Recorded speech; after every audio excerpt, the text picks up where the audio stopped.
What is up, beautiful people? I have a challenge for you today. If you think anyone might mess with the podcast, they might like the podcast, they might enjoy it, they might be able to get something out of it, share it with them. Share it with them and let them know why you have subscribed to the podcast. What I would love to happen is more people use this to have those healthy discussions and actually get into God's word. Now, if you are new to the podcast, this is one of the first few times that you checked it out. Thank you for your time. And I want to get into our first world problem question today. In this episode, we're going to talk a ton about like the science and the technology that we have. And our first world problem question is this. Us humans, are we doing too much with our science and technology with the goal of trying to play God or replace God? Like, is there some type of trend? Is there some type of movement? Is there some type of procedure where you look at it and say, this is a prime example of us humans trying to get rid of God or trying to play God? If you can think of something, drop it in the comments. Drop it in the comments. Share it. Please do. Please, pretty, please do that. And I was just thinking about this, and this is not what our episode is going to be about, but I started thinking about, all right, is there something that I have been seeing? And I kid you not, I don't know why this is popping up on my feed so much, probably because of Jackie sending me stuff. But this is an example that I give you of science and technology where people say we should use our science and technology to explore this place because it might have resources there or things there that could get us to know more and not necessarily need God anymore. And what I'm talking about is how many different videos, how many different articles I have seen with people saying we need to use our science and our technology to explore Antarctica. Because in Antarctica, there might be sources and resources that we have no clue about that could extend life for forever. And I started thinking, and this is not biblical at all. This is not a hill that I would ever die on or try to push like that. But I was like, what if the Garden of Eden is or was in Antarctica? And the only reason I ever thought about something like that is because in the Bible, when Adam and Eve ate from the tree of knowledge of good and evil, they got banished from the Garden of Eden. And God was very clear in saying, all right, y'all got to go. And in fact, I'm going to place an angel here in Genesis chapter 3, verse 24. It says he drove the man out and he placed on the east side of the Garden of Eden cherubim and a flaming sword flashing back and forth to guard the way to the tree of life. And the only reason I thought about that is because, okay, maybe I was like, if it was Pangea, that means all of the continents were touching. And we think that the Garden of Eden could have been in some Middle Eastern place. I was like, what if it was actually Antarctica? They got banned from going there. And then when the flood happened and everything got dispersed, God said, you know what? All right, I'm going to get rid of that angel, or maybe the angel is still there. Because sometimes if you look at people talking about exploring Antarctica, they always talk about aliens being there. And a lot of times I think people mistake extraterrestrial beings for angels and not thinking about the spiritual realm. I was like, that could be a possibility. Now, again, this is not biblical. This is not a hill I would try to die on at all. But it was just something that got me thinking a little bit because of how people want us to use our sciences and how they want us to use our technology to go explore this type of place. But again, our first world problem question is there any form of technology or science where you look at it and it makes you question us humans and be like, man, we are definitely trying to play God. We are definitely trying to replace God. And I can tell you that based off this procedure and the thought process and the intention behind it. I want to hear from you. Drop it in the comments. And this is our first world problem. The title of our episode is The IVF Story That Left Me Asking, Are We Playing God? The motive for this episode is I look at our science, I look at our technology, and it keeps advancing. It keeps allowing us to do more. And with doing more, I'm going to do a lot of thinking out loud with this. Definitely don't mind being corrected. But I think that there's a caution that we have to have with the ability to do more of understanding what are we signing up for? Are we trying to play God? Are we even thinking about the will of God? Or are we just going to look at science and technology and say, man, this is allowing me to be God and play God? Or are we looking at it and saying, this is a resource, this is a blessing from God? I think that is something we continuously have to challenge ourselves on. And we will need to challenge ourselves on because science and technology keeps advancing, and it keeps allowing us to have more opportunities, more chances to do whatever we desire. And some of the things that we desire can start from a great place and be rooted in something good. But if it goes against God's will or steps outside of God's will, then it ain't good. Now, I've been wanting to do this episode for months. This goes back to probably March Madness when I'm watching the Duke men's basketball team. They had this amazing, heartfelt story which talked about the Boozer family, which is a Duke family that plays basketball. And it talked about a set of twins who saved their brother's life. Now, the story is this. The Boozer family, Carlos Boozer and Cece Boozer, they had a child, a baby boy, and he was born with sickle cell anemia. And in order to save this baby boy, they decided that they were going to have a set of twins. They didn't have this set of twins the natural way. They had this set of twins by using in vitro fertilization. Now, the reason why they did it like this is because the number one way to cure sickle cell anemia is to have a bone marrow transplant. And when they looked and they got tested, they both had the sickle cell trait. So both of them having the sickle cell trait means that they had a 25% of having another kid and that kid having the trait or having sickle cell. So they said, let's go to in vitro fertilization way. And if you aren't familiar with sickle cell, this disrupts blood flow. It can lead to strokes, and it could even lead to death. And it said in the story that, okay, we knew right away that the sickle cell anemia was affecting our son because we had to go to the ER left and right, in and out of the ER. Hands were swollen. It talked about him having high fevers. And when you put parents in that position, who would not want a cure for their son? So this is why they turned to in vitro fertilization. And this is something that is really big and growing in our society today for parents who are not able to have children based off of low sperm count or something to do with the eggs, or it's just not working. So let's turn to science. Let's turn to technology. And when we look at this, if you're not familiar with in vitro fertilization is, a lot of times known as IVF, it is when you are fertilizing an egg outside of the body and then implanting it inside of the uterus. And on Google, I really want to look at this idea of conception, because when conception is and takes place, it is everything. And this is why it is one of these topics that is gaining so much more attention and really causing those who call themselves Christians or followers of Jesus to be like, hold up, what is necessary? What is taking place? I'm not necessarily sure with this, but just give you a quick Google. Google says this about conception. It says begins forming distinct human characteristics and internal organs. It is called an embryo, because a lot of times when I look up stuff, it doesn't say like an unborn child. It doesn't say like cells. It says an embryo, which means a fertilized egg, meaning that sperm has met the egg. Now, for conception, the Bible talks about this. Psalm 51 verse 5, it says, surely I was sinful at birth, sinful from the time my mother conceived me. So at conception, we have sin.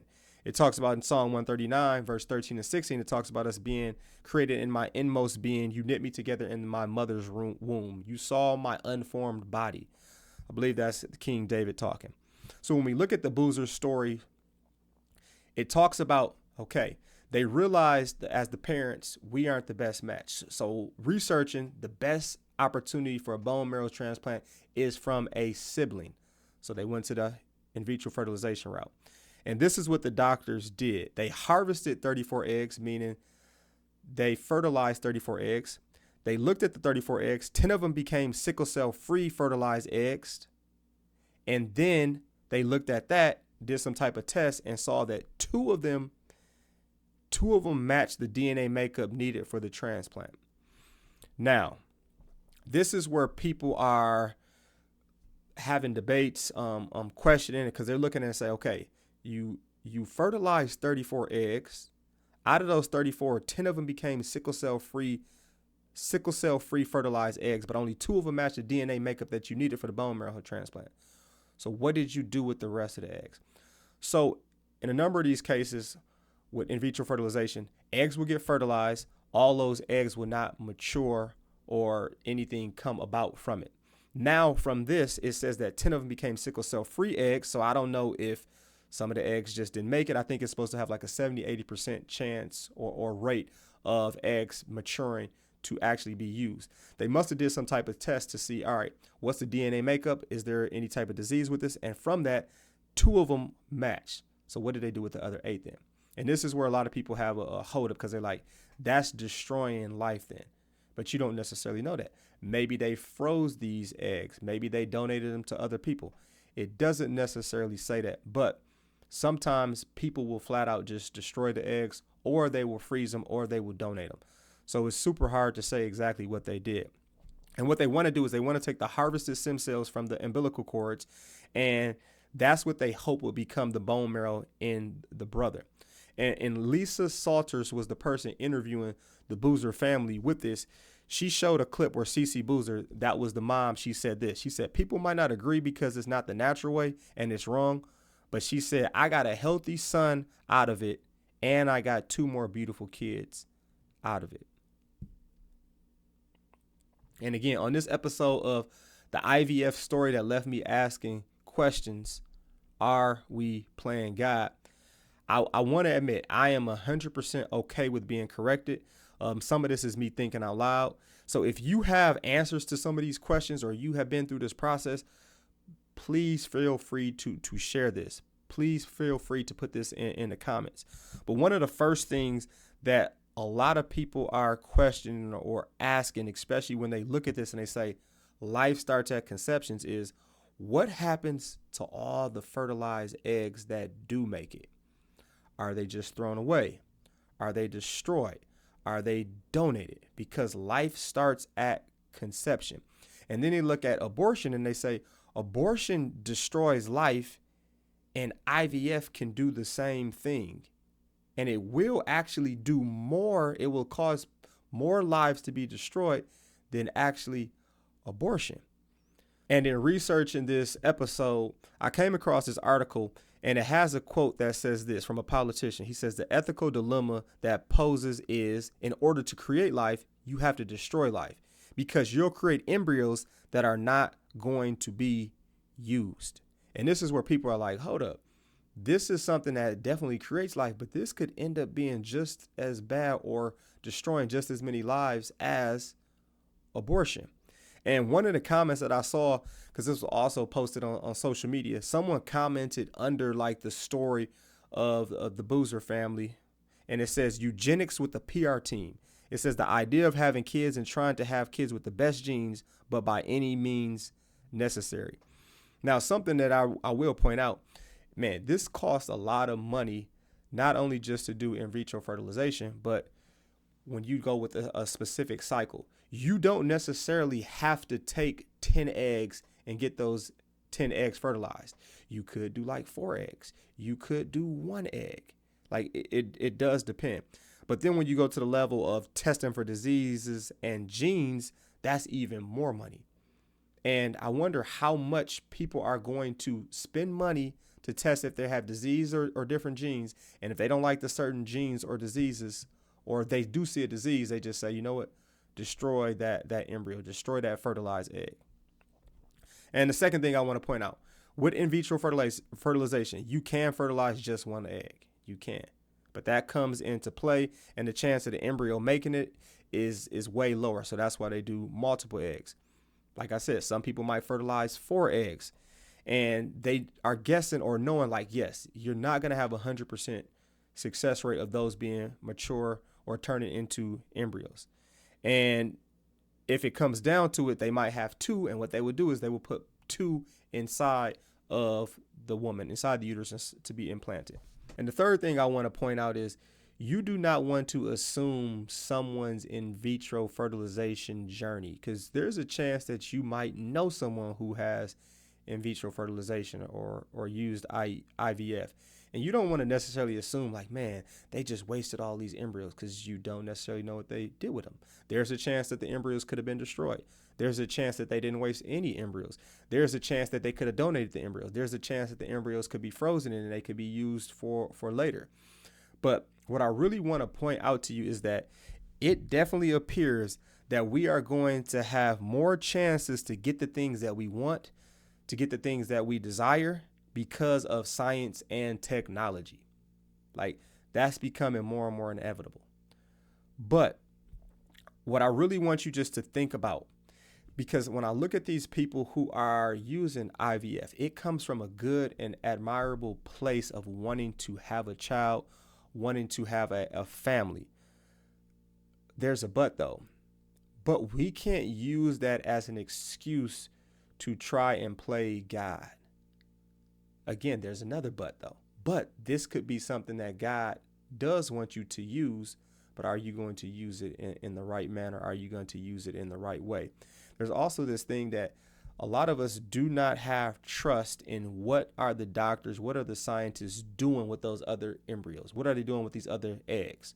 Like, we just don't necessarily know, but that's a trust thing. And on this episode of the IVF story that left me asking, are we playing God? I thought about a couple of situations in the Bible where someone would look at something, a situation or a scenario, and be like, man, that's okay. That's admirable. That's good because of the desire that they have. And I think about Sarai and Abram wanting to have a child, wanting to have a family. Most of us will look and say, man, that's a good thing, especially from the outside looking in. But they went too far. And they didn't have the science and technology that we have, but they knew if a man and a woman have sex, then they can have a child. And what did Sarai do? She said, go sleep with my servant, which is a cultural norm, and then I will have a family through you. It says this in Genesis chapter 16, verse 2. So Sarai said to Abram, the Lord has prevented me from having children. Go and sleep with my servant. Perhaps I can have children through her. And Abram agreed with Sarai's proposal. Now, if you aren't familiar with this, you're like, well, there was no bad thing that happened with this. Yeah, there was immediate conflict in his household because of this choice that they made. And they had generational conflict for hundreds of years because of this choice to try to help God out or play God or even replace God. Now, the second situation or scenario that I want to use in the Bible, we have a group of people. All of the people are unified. Think about that. If every single person in this world was unified and on the same page, well, these were these people. Every single one of them wanted to achieve greatness using the technology and the science that they had. Like, doesn't that sound good? But it wasn't. And what I'm talking about is the Tower of Babel. This is from Genesis 11, verse 4. They said, come, let us build ourselves a city with a tower that reaches to the heavens, so that we will make a name for ourselves. Otherwise, we'll be scattered over the face of the whole earth. And you might be looking at it like, what's the big deal? What's so bad about this?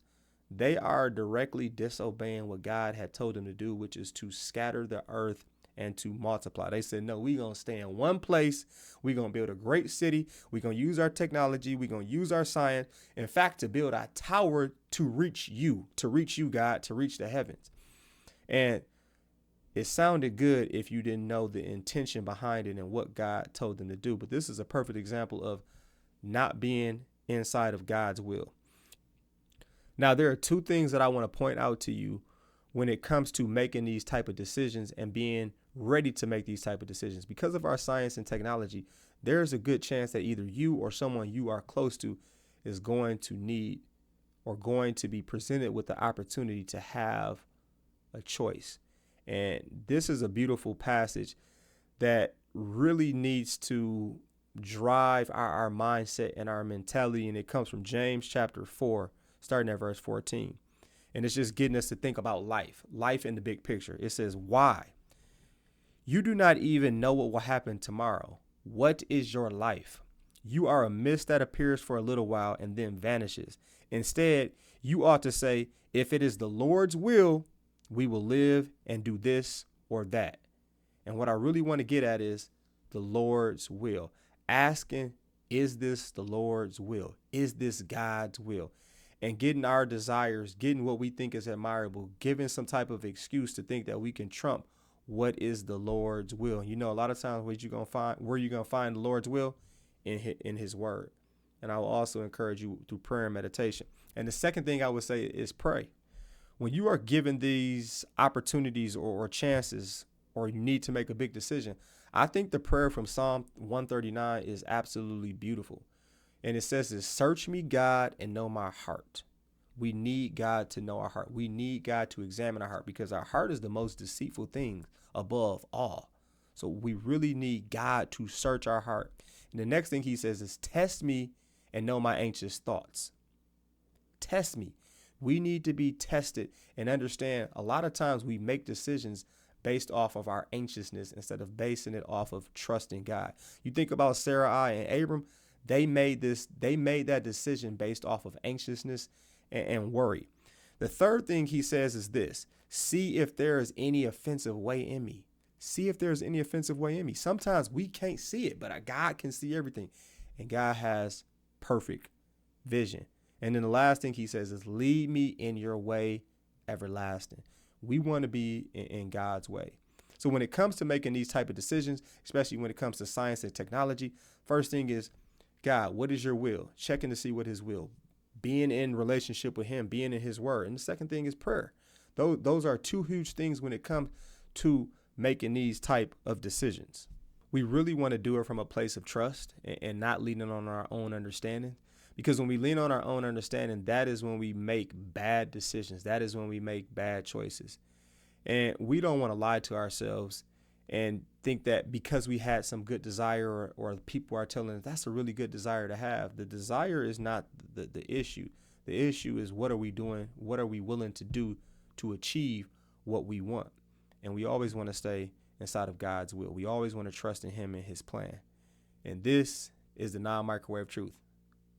Thanks for joining me on this episode of the IVF story that left me asking, are we playing God? Peace, punch, Captain Crunch. To know the drugs and yes to Jesus. I am out.